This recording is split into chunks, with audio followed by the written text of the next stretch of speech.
Bueno, bienvenidos. Hoy vamos a resolver otro problema estilo parcial.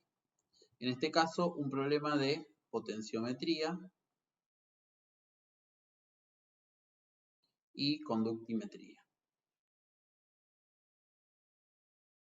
¿Sí? Básicamente lo que vimos son titulaciones potenciométricas y titulaciones conductimétricas como las que hicimos en el laboratorio. ¿Sí? También vimos cómo usar electrodos, vimos cómo funciona un conductímetro, bueno, todo lo que vimos también en la teoría. Vamos a resolver un problema tipo parcial, vamos a tratar de pasar la parte teórica, vamos a hacerlos igual, pero vamos a hacerlo un poquito más rápido, vamos a tratar de centrarnos en la parte de la resolución del problema, ¿sí? Tengan en cuenta que la duración del video es un poco más larga de lo que correspondería a resolver el problema en el parcial, porque vamos a aprovechar este problema para repasar los distintos conceptos que vayan surgiendo. Bueno, muy bien, entonces este es el parcial del 2019. Dice, en las papeleras se utiliza hidróxido de sodio para separar la lignina, que son polímeros indeseables colorados, de las fibras de celulosa de la madera. ¿Sí? Por exposición al aire, el hidróxido de sodio absorbe dióxido de carbono del ambiente formando carbonato de sodio y también absorbe humedad al ser muy higroscópico. ¿Sí? Un operario de la planta se olvidó una bolsa de 50 kilos de hidróxido de sodio abierta durante 2 semanas. Se le encarga a usted realizar el análisis de una muestra para determinar si se mantienen las especificaciones del material. Cuenta en su laboratorio con un pHímetro y un conductímetro, material usual del laboratorio. Dispone de una solución de clorhídrico 0,1 normal, valorada recientemente y preparada con ese factor. Las especificaciones y el análisis inicial del material resultaron. Bueno, el contenido de hidróxido de sodio tiene que ser mayor a 97%. El contenido de carbonato menor a 1 y la humedad menor a 3. Este es el análisis inicial, dio 99%, 0,1 de carbonato, 0,9 de humedad. Dibuje un esquema del electrodo combinado de vidrio. ¿Qué son los errores ácido y alcalino y a qué se deben? ¿Sí? Si se desea determinar porcentaje de hidróxido de sodio y de carbonato de sodio por titulación conductimétrica versus el clorhídrico, teniendo en cuenta las especificaciones, ¿qué dificultades encontraríamos? Dibuje la curva aproximada que hallaríamos en ese caso.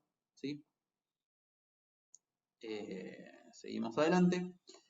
Se decide entonces utilizar una valoración potenciométrica versus ácido clorhídrico. ¿Sí? Para ello se pesa una masa de muestra de hidróxido de sodio, posiblemente carbonatado, en un vaso de precipitado de 250. Se agregan 100 mililitros de agua destilada y se disuelve la muestra. Se trasvasa cuantitativamente a un matraz de 1000, se lleva en enrase con agua destilada, se toman 20 y se trasvasan a un vaso de precipitado. Se agregan 80 de agua, se coloca un agitador magnético y un electrodo de vidrio. Se titula entonces desde una bureta de 25 cargada con clorhídrico, registrando el pH hasta alcanzar un pH de 2. Explique la forma de la curva de titulación, a que se debe que existen 3 picos en el gráfico de la derivada primera. ¿Sí? Hay un gráfico de ejemplo.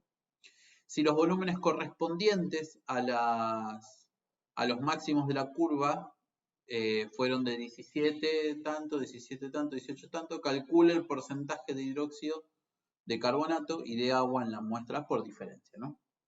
Bueno, entonces muy bien, vamos a empezar con el problema. Vamos al primer punto. Lo que teníamos que hacer era dibujar un esquema de un electrodo combinado de vidrio, que son los errores ácidos y a qué se deben. Ácido y alcalino, perdón, y a qué se deben. Bueno. Ahí tenemos como datos el pK del carbonato, las masas molares, tanto del carbonato como del hidróxido de sodio, y las conductancias iónicas. ¿Sí? Muy bien. Bueno, entonces vamos a empezar con la parte A. Vamos a hacerlo más rápido, este es un problema teórico, lo pueden revisar en las diapositivas de las teóricas. Básicamente el electrodo de vidrio tiene un primer compartimiento, que tiene el bulbo de vidrio, que es la membrana sensora, ¿sí? Un tubo interno. Y en la parte interna, ¿qué vamos a tener? Vamos a tener una solución de ácido a una cierta concentración, ¿sí? Por ejemplo, a pH 7, podemos decir, de una concentración conocida, ¿sí?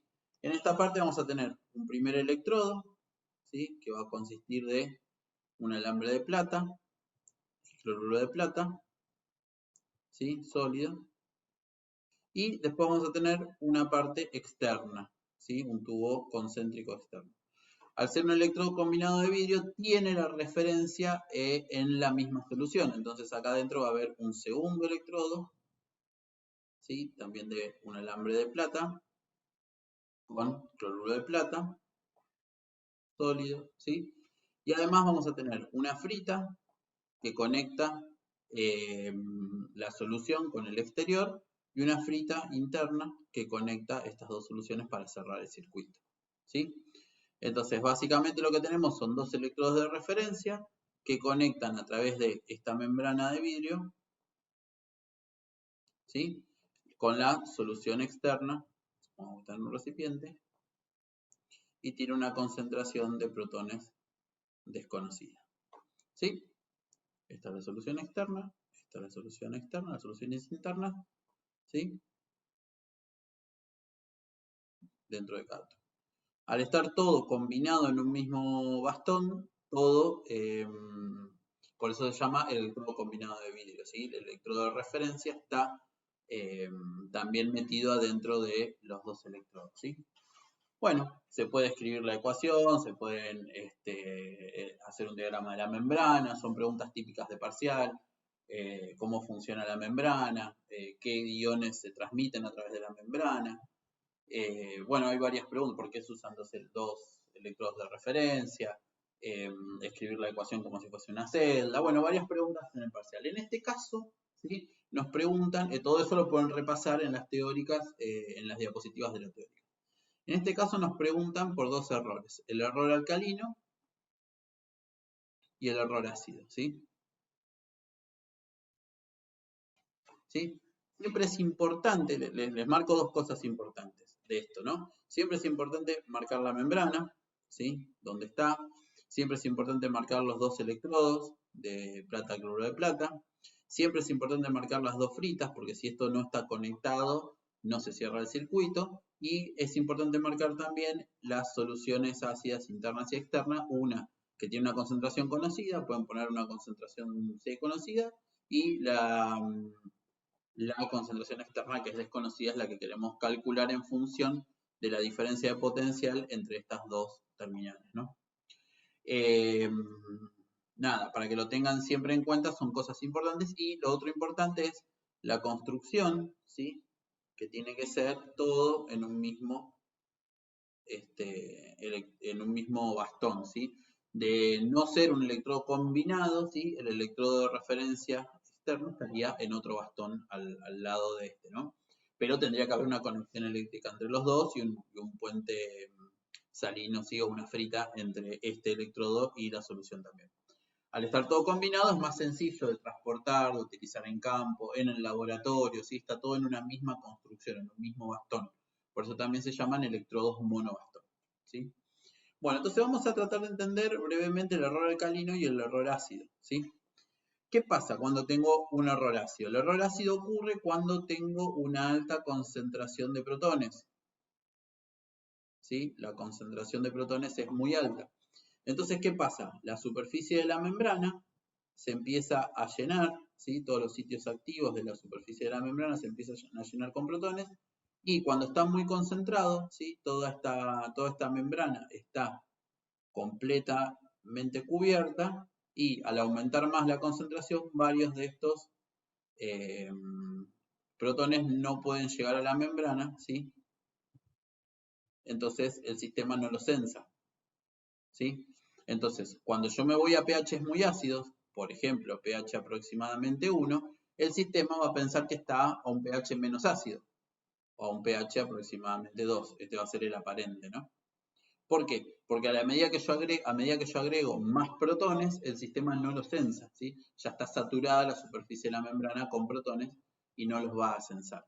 Entonces, el pH, cuando es muy ácido, pH 0, 0,5, 1, en realidad yo voy a estar midiendo pHs aparentes mayores. El valor del pH es mayor, la concentración de protones es menor, ¿sí?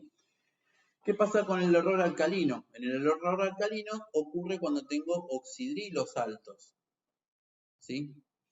O lo que es lo mismo, protones bajos. La concentración de protones es baja. ¿Y por qué sucede esto? ¿Sí? En general, yo cuando tengo un error alcalino es porque tengo un hidróxido, por ejemplo, hidróxido de sodio, ¿sí? Entonces, ¿qué pasa en la membrana? Cuando yo tengo la membrana, ¿sí? Hay muy poquitos protones, ¿sí? No hay muchos protones dando vueltas, pero sí hay mucho sodio. Y el sodio, ¿sí? Actúa también sobre la membrana y la membrana los confunde con protones, ¿sí? Entonces, ¿qué pasa? Si yo tengo un pH de 14 aproximadamente, 13, siempre en un medio muy alcalino, ¿sí? El sistema va a pensar que tengo en realidad más protones de los que realmente tengo, porque va a censar los iones sodio como si fuesen protones. ¿Está bien? Entonces, el pH aparente que voy a ver va a ser menor, por ejemplo, aproximadamente 13, ¿no? Estoy poniendo números de ejemplo, ¿no? ¿Por qué? Porque va a pensar el sistema que tengo protones, pero en realidad lo que tengo es una alta concentración de sodios. Y los sodios también son censados por la misma membrana, ¿sí? Por cómo funciona la membrana. Bueno, básicamente estos son los errores ácidos y el error alcalino, ¿sí? Vamos a la parte B. La parte B me preguntaba qué pasa si quiero hacer en este sistema una titulación conductimétrica, ¿sí? Entonces vamos a pensar cómo es una conductimetría en este caso, ¿sí?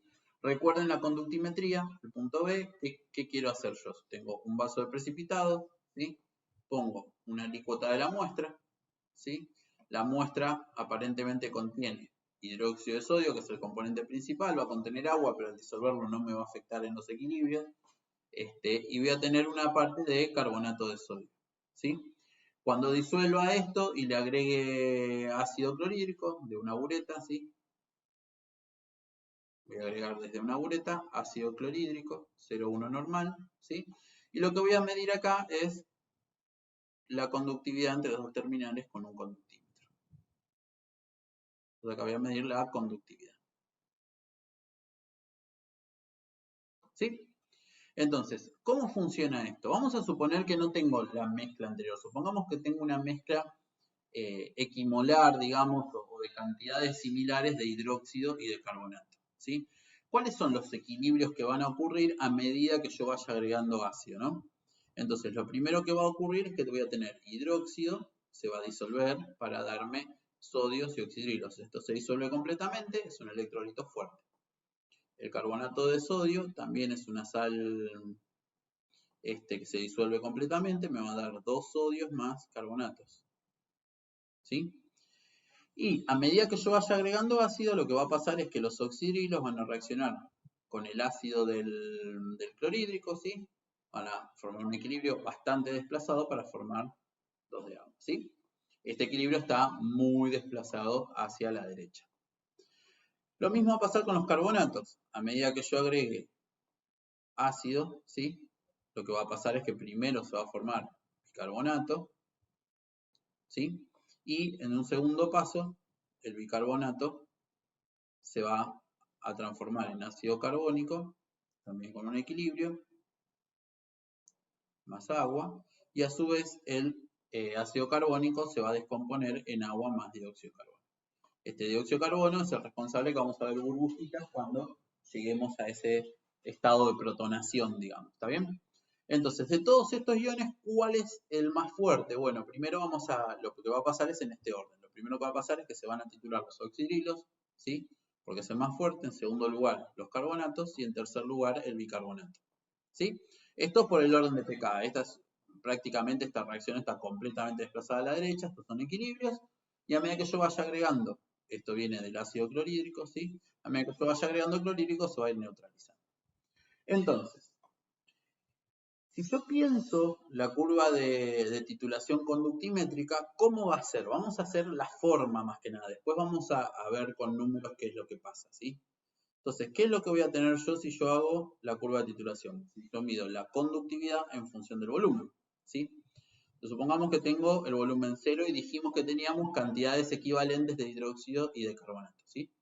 Entonces, Al principio yo voy a tener una conductividad alta, ¿sí? Porque ¿qué iones voy a tener al principio, cuando todo esto empiece, ¿sí? ¿Por qué por qué digo que tengo una conductividad alta? ¿Qué está pasando acá?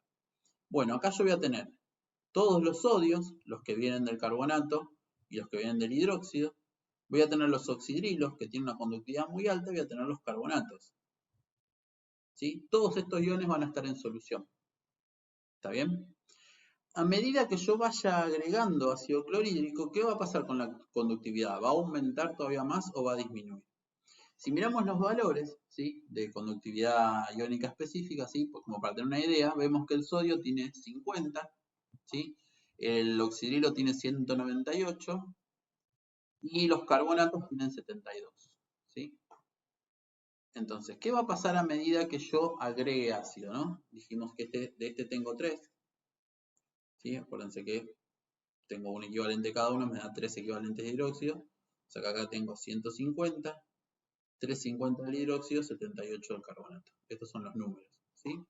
350, 400, 500, acá tengo 578 de conductividad, más o menos, ¿no? Estoy sumando cosas equivalentes que están pasando. Los iones sodio no se neutralizan nunca, así que yo voy a tener un valor basal de 150, ¿sí?, que son todos responsabilidad del sodio, que no van a cambiar nunca. ¿Sí? Todo esto son los sodios que vienen de la solución. Cuando agregue un equivalente de clorhídrico, ¿sí?, lo que va a pasar es que se va a neutralizar el primer equivalente de hidróxidos. Entonces todos estos hidróxidos que están acá se van a neutralizar por la reacción 1. ¿Sí? Entonces va a bajar estos 350, los sodios van a estar y los carbonatos también van a estar. Y no se van a agregar iones nuevos salvo los cloruros. ¿Sí? ¿Cuánto agrego de cloruro? Bueno, vamos a ver el valor del cloruro. Si se fijan, el cloruro tiene 76 más o menos, ¿no? Entonces, cada vez que yo agregue un equivalente, ¿sí?, ponemos acá, vamos a poner 2 equivalentes, 3 equivalentes, y vamos a poner en un exceso 4 equivalentes. ¿Está bien? Entonces, a medida que yo agregue a medida que yo agregue, perdón, ¿cómo es? El ácido clorhídrico, lo que voy a ir agregando siempre al medio son cloruros, ¿sí? Entonces vamos a sumar los cloruros. Si acá tengo 150, voy a tener aproximadamente 75, 76, ¿no? El doble, 152. Me está quedando medio chico el gráfico, ¿no? Vamos a borrar esto, así lo bajamos un poquito más.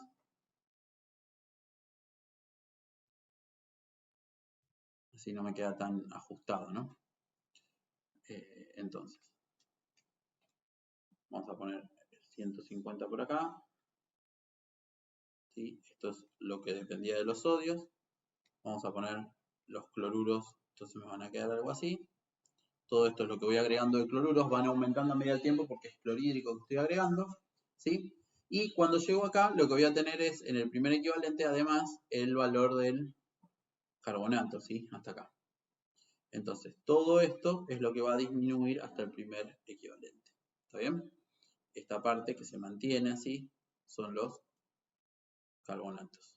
Y esto de acá son los oxidrilos. ¿Se entiende? Entonces, cuando llego acá, a medida que me voy acercando a esta parte, lo que va a empezar a pasar entre el primer equivalente y el segundo equivalente es la segunda neutralización. Entonces, los carbonatos van a disminuir hasta 0, ¿sí? O sea, hasta este punto, ¿sí? Y ahí se van a terminar los carbonatos. ¿Qué va a empezar a aparecer entonces? Los iones bicarbonato. Vamos a ver cuánto es el valor de los bicarbonatos. El bicarbonato es 55 nada más. Entonces, eso significa que esta curva que venía subiendo va a empezar a bajar un poquito más porque acá voy a tener solo los bicarbonatos. ¿Está bien? Entonces, este es el segundo punto de mi curva. ¿Sí? ¿Qué va a pasar cuando agregue 3 equivalentes? Bueno, cuando agregue 3 equivalentes, todo va a pasar a carbonato. Entonces, esto va a disminuir hasta acá. ¿Sí? Y a medida que agregue más cantidad, todo esto depende del bicarbonato, que primero se forma y luego se destruye por la reacción 3. ¿Sí? Esta sería básicamente la reacción 1, esta sería básicamente la reacción 2, esta sería básicamente la reacción 3. Y a partir de acá lo que va a pasar es que voy a tener exceso de protones. Pero si miro los protones, ¿cuánto me dan la conductividad de los protones? Si miro 350. Entonces, los protones acá voy a tener un aumento muy grande, ¿sí? Porque voy a agregar exceso, ¿sí?, de protones. Así sería la forma de la curva, ¿sí? Ya consideré todos los iones que están dando vuelta. Así sería aproximadamente la forma de la curva que tendría si yo tengo cantidades equivalentes, ¿sí? Un equivalente de hidróxido y un equivalente de carbonato, ¿sí? Sin embargo, cuando miro la especificación, esto no es lo que va a pasar, ¿sí? ¿Qué es lo que voy a tener? Si miro más arriba, cuando miro el valor de la especificación, voy a tener casi 97%, puede ser que tenga un poco menos porque se transformó, pero voy a tener 90 y pico % de hidróxido y poquito carbonato. Entonces la cantidad no va a ser 1 a 1, voy a tener muy poquito carbonato. Eso significa que cuando yo haga la curva, en realidad me va a quedar un poco distinta, ¿sí? Básicamente, si yo hago la curva de titulación conductimétrica, lo que voy a ver es primero la bajada, ¿sí? La primera de la parte 1 que dijimos. La parte 2 y 3 va a ser muy poquita, ¿sí? Lo que sea esta parte. Y acá va a pasar la etapa 4, ¿sí? La parte de exceso de ácido. Entonces, ¿qué va a pasar? Como yo para determinar el punto final de la titulación conductimétrica necesito puntos intermedios de las rectas, ¿sí? Acá voy a poder generar una buena recta, acá voy a poder generar una buena recta, pero acá en el medio es tan cortito el volumen este y el volumen este, ¿sí? Volumen 1 versus volumen 2, que no voy a poder tener suficientes puntos como para hacer una buena recta y hallar las intersecciones. Por eso, este es un problema grave con esta titulación conductimétrica, ¿sí? No voy a poder determinar con eficacia, digamos, o con buena sensibilidad los puntos equivalentes. O sea, este punto que acá en este gráfico más exagerado serían, por ejemplo, estos dos, ¿sí? Entonces no voy a poder determinar a través de una curva conductimétrica bien los puntos finales, ¿sí? Esa es la conclusión. Este sería el gráfico aproximado, ¿sí? Si mido conductividad en función de volumen, sería este gráfico, ¿sí? Este es un gráfico cuando tengo cantidades equivalentes, porque lo hicimos como para pensarlo, pero el problema que voy a tener es ese, que no voy a poder determinar con buena exactitud, con buena precisión, los puntos de equivalencia, ¿sí? Muy bien, entonces por eso en el punto C decidimos hacer la titulación, pero potenciométrica, ¿sí?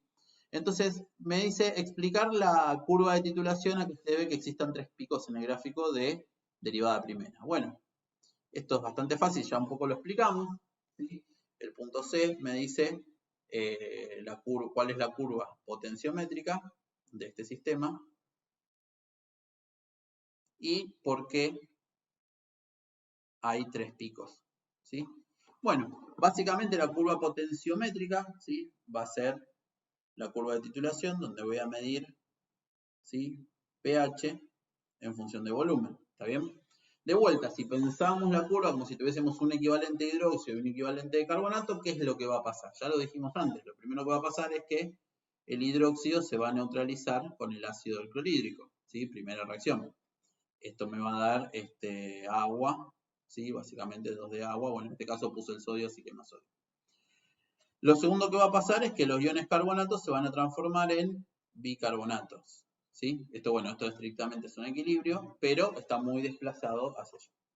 El carbonato más el ácido del clorhídrico va a formar bicarbonato y agua, y en el tercer paso, lo que dijimos antes, el bicarbonato, ¿sí?, más el ácido va a formar el ácido carbónico más agua, y esto es lo que se va a transformar en dióxido de carbono más agua. Son las burbujitas que vamos a ver. ¿Qué es lo que pasa? Si yo tengo estas 3 partes, el pH va a empezar alto, ¿sí? Va a empezar bastante alto, supongamos que tenemos todo concentración 0,1 normal y 0,1 normal de carbonatos, bueno, va a ser más de 13, ¿sí?, el pH, ¿sí? Bueno, imagínense que hidróxido solo va a tener pH 13, con el carbonato, que es una base agregada, el pH va a ser mayor de 13. Entonces lo que voy a ver a medida que vaya agregando el ácido es que voy a tener un primer salto que corresponde a la reacción 1, ¿sí?, al punto equivalente a la reacción 1. Y después voy a tener 2 saltos más que se corresponden con la otra titulación, ¿sí? salto 3, salto 4. ¿Sí?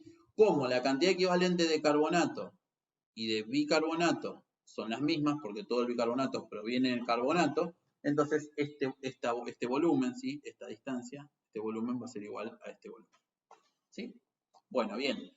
Este volumen primero del hidróxido no tiene por qué ser igual, porque si no tengo la misma cantidad de hidróxido, no tengo por qué tener la misma cantidad de carbonato. Es más, es lo que va a pasar y lo que vemos en el gráfico.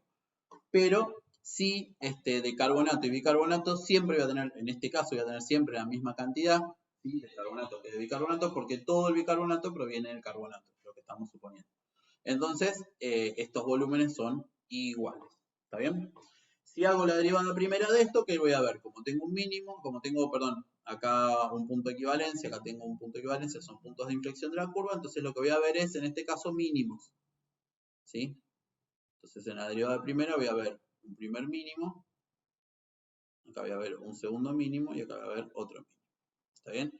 Y determinando estos mínimos puedo determinar los volúmenes. ¿Sí? Volumen 1, volumen 2, volumen 3. Entonces, ¿qué es lo que estoy diciendo? Por las condiciones de reacción, volumen 3 menos volumen 2 tiene que ser igual a volumen 2 menos volumen 1. ¿Sí? Esto es porque todo el bicarbonato proviene del carbonato que tenía originalmente. ¿Está bien? Bueno, básicamente esto es. ¿Y por qué tengo 3 picos? Porque si tengo estas dos sustancias voy a tener 3 saltos. ¿Sí? Tengo los valores de pK del sistema, o sea, tengo el pK del bicarbonato de 6,4 y 10,3. Entonces puedo determinar dónde están los saltos. ¿Sí? Si los pKa del bicarbonato son, que no me acuerdo los números, 6,4 y 10,3, tengo 6,4 y 10,3. Entonces los pKb van a ser la diferencia respecto a 14. Entonces tengo 14. Perdón, con el pKa me alcanza, no necesito el pKb, porque puedo saber dónde tengo los buffers, ¿sí? Entonces, esto me va a dar el valor de los dos buffers que tengo de la solución. Yo sé que acá empiezo en 13, aproximadamente 13,5, algo así. Y acá, en este punto que tengo el buffer, voy a tener el valor de 10,3. Y acá, que tengo el segundo buffer, ¿sí? Vamos a hacer así, voy a tener el valor de 6,4. Y acá, donde hago la tendencia del punto en exceso, ¿sí? Voy a tener el valor del clorhídrico 0,1 en exceso, que va a tender a pH 1. ¿Sí? Entonces, más o menos, esta es la curva de titulación. ¿Sí? Puedo hacer un estimado, ¿sí? Aunque esto hay que calcular bien los equilibrios y hacer todas las cuentas, pero un estimado de a qué pH voy a obtener este salto y este salto y este salto, puede ser los promedios de estos valores. Entonces yo tengo 13 más 10,3 dividido 2, voy a tener este primer salto, este primer punto de equivalencia a pH igual 11,7 aproximadamente. Este pH lo voy a tener entre 6,4 más 10,3 dividido 2, aproximadamente en 8, aproximadamente 8,4. Y este de acá lo voy a tener a pH 6,4 más 1 dividido 2, aproximadamente 3,7. Por supuesto, estos son súper aproximaciones. Para hacerlo bien hay que hacer los cálculos con los equilibrios como los hacíamos en Química Analítica 1, pero esto me da toda la información de la curva que tengo, ¿no? Toda la información ya la pude volcar. ¿Qué es lo que va a pasar? Bueno, va a pasar algo similar a lo que pasaba con la curva de... con esta muestra va a pasar algo similar a lo que nos pasaba con la curva de conductimetría, ¿sí? Si yo tengo mucho hidróxido y poquito carbonato, lo que voy a ver es que la curva va a ser una cosa así. ¿Sí? Entonces lo que voy a tener es estos volúmenes siempre iguales, como dijimos antes, pero acá un volumen mucho más grande. Entonces cuando mire los picos, acá me va a dar, ¿sí? Si lo cambio de escala, voy a tener un pico. Seguramente estos dos se me superpongan, pero veo el pico y ahí el pico. Entonces voy a tener volumen 1, volumen 2, volumen 3. ¿Está bien? Y volumen 3 menos volumen 2 va a ser igual a volumen 2 menos volumen 1, como dijimos. Para calcular el contenido de hidróxido de sodio voy a poder utilizar esta parte. Acá voy a tener lo que titulé de hidróxido de sodio. Y en estos dos voy a tener lo que titulé del carbonato de sodio. Voy a usar todo el volumen pero voy a tener que tener en cuenta que titulé 2 equivalentes, ¿sí? O sea, eso cuando haga la cuenta lo voy a tener en cuenta, ¿está bien? Entonces, ¿por qué tengo 3 picos? Porque estoy mirando 3 saltos, porque justamente el hidróxido de sodio me provee un salto y el carbonato de sodio me provee los otros 2 saltos. Por eso estoy mirando los 3 picos, ¿sí? ¿Se entiende? Bueno, buenísimo. Vamos al punto 3. Lo que me dice acá el punto 3 es que tengo los volúmenes correspondientes de cada salto, los puedo determinar, son esos que están ahí, y tengo que calcular los porcentajes de cada cosa, ¿sí? Entonces vamos a ver cómo fue la preparación de muestra y todos los datos de esa parte del problema. Entonces, ¿cómo hago esto? Vamos a ver, voy a tener una masa de muestra, ¿sí? Un volumen inicial, un volumen de alícuota, ahora vamos a ir anotando todo, ¿sí? Todos los datos, entonces yo pesé 4,055, lo llevé a 1000, entonces yo pesé 4,055 gramos, lo llevé el volumen inicial a 1000 mililitros, de ahí tomé, creo que eran 20 mililitros, tomo 20 mililitros con la pipeta doble aforo, lo trasvaso al vaso. Estos 80 mililitros de agua no es un problema porque los agregué solo para la dilución y titulo contra clorhídrico, una bureta de clorhídrico 0,1 normal. Perfecto. Y además yo tengo que el clorhídrico es factor 1,03. Entonces, el volumen de la alícuota son 20 mililitros. Después tengo un ácido clorhídrico 0,1 normal de factor 1,003, ¿sí? Y tengo los valores de volumen 1, volumen 2, volumen 3. Entonces, vamos a anotar los volúmenes 1714, 1774, 17,14 mililitros, 17,44 mililitros, 18,33 mililitros. Vamos a chequear para no errarle nada. 18,33, 17,74, 14. Me parece que le erré a 1. Acá. 17,74 me decía. ¿Sí? Bueno, con esto vamos a hacer las cuentas. ¿Sí? Lo primero que vamos a chequear es si esa suposición nuestra es aproximadamente cierta, ¿no? Entonces, vamos a cambiar de color. Y es cierto, este volumen entre este y este volumen entre este y este tienen que ser similares porque estamos titulando lo mismo. Entonces acá tengo, entre este tengo 0,60 mililitros y entre este y este tengo 18,33 menos 17,74, 0,59 mililitros. Por supuesto, esto está dentro del error experimental, ¿sí? Y podemos decir que estos dos volúmenes son iguales, ¿sí? O aproximadamente iguales. ¿Está bien? Entonces se cumple la suposición, no tengo una contaminación extra con bicarbonato, todo el bicarbonato que tenía proviene del carbonato. ¿Está bien? Entonces, vamos a hacer la primera cuenta, ¿sí? Entonces, yo lo que tengo es que hasta este volumen titulé hidróxido de sodio. Entonces, yo tengo número de miliequivalentes de hidróxido de sodio, ¿sí? Es igual al número de miliequivalentes de ácido clorhídrico. Entonces, el número de miliequivalentes de hidróxido de sodio es la masa que tengo de hidróxido de sodio dividido el peso equivalente del hidróxido de sodio por volumen, por normalidad, por factor.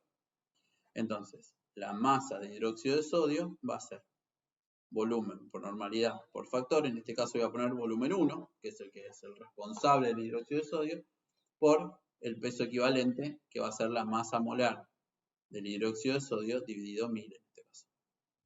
Entonces, ¿qué voy a tener? Volumen es, dijimos para el volumen 1, 17,14 mililitros por 0,1 normal, por el factor que es 1,003, por la masa del hidróxido, que la teníamos como dato, volvemos para atrás para anotarla bien, 40 gramos por mol, ¿sí? 40 gramos por mol dividido 1000. ¿Sí? Todo esto me da una masa de, vamos a hacer la cuenta, 17,14 por 0.1 por 1.003 por 40 dividido 1000. ¿Sí?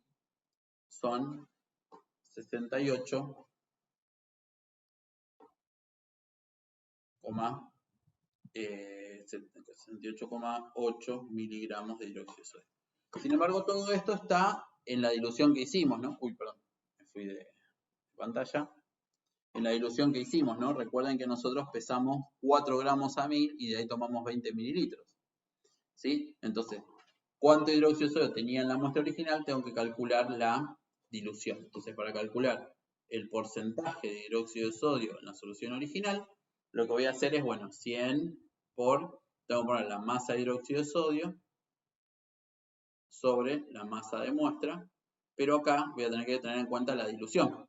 Entonces acá voy a tener que poner por 1000 sobre 20.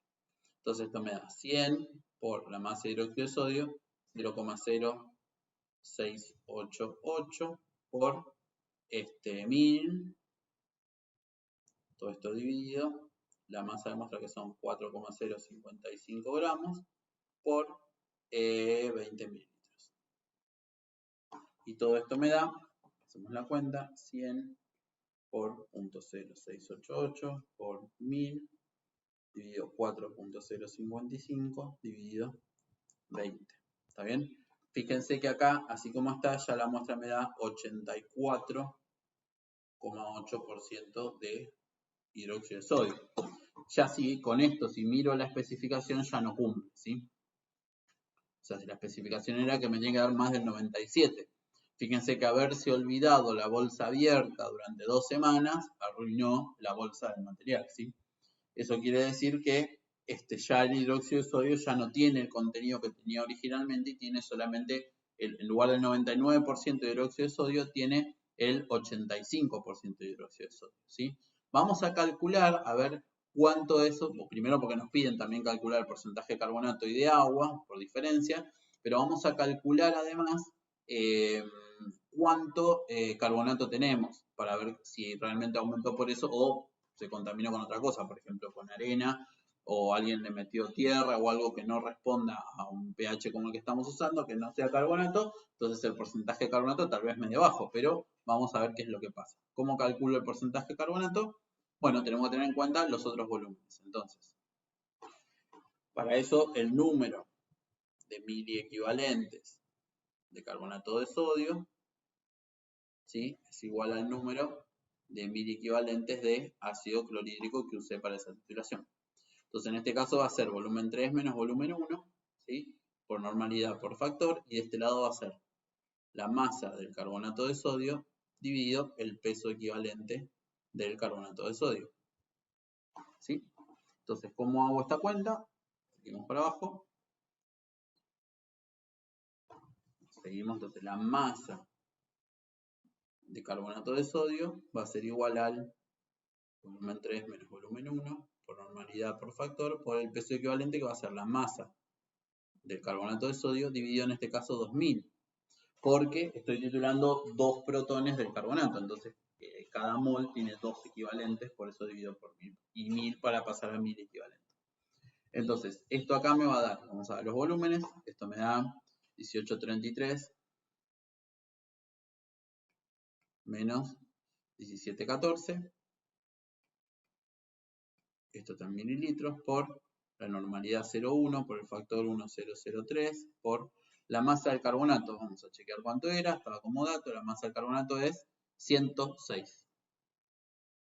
Entonces tenemos 106, esto es normalidad, 106 gramos dividido 2000. Todo esto me da, hacemos la cuenta, 18,33 menos 17,14. Todo esto por 0.1 por 1.003 por 106 dividido 2000. ¿Sí? Esto me da 0,00633 gramos. ¿Sí? Ya lo pongo en gramos, así hacemos la otra cuenta. Entonces el porcentaje de carbonato, de vuelta voy a tener que tener en cuenta la dilución. Entonces va a ser 100 por la masa de carbonato de sodio dividido la masa de muestra y tengo que tener en cuenta la dilución. Por 1000 dividido 20. Entonces va a ser 100 por 0,00633 dividido la masa de muestra que era 4,055 por 1000 dividido 20. Todo esto que me da 100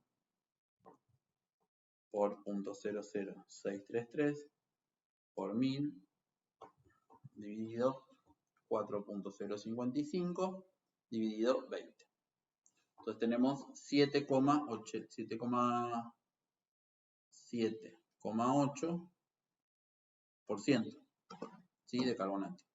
Y dijimos que íbamos a suponer que el porcentaje de agua era la diferencia, o sea, 100% va a ser igual al porcentaje de hidróxido de sodio más el porcentaje de carbonato de sodio más el porcentaje de agua.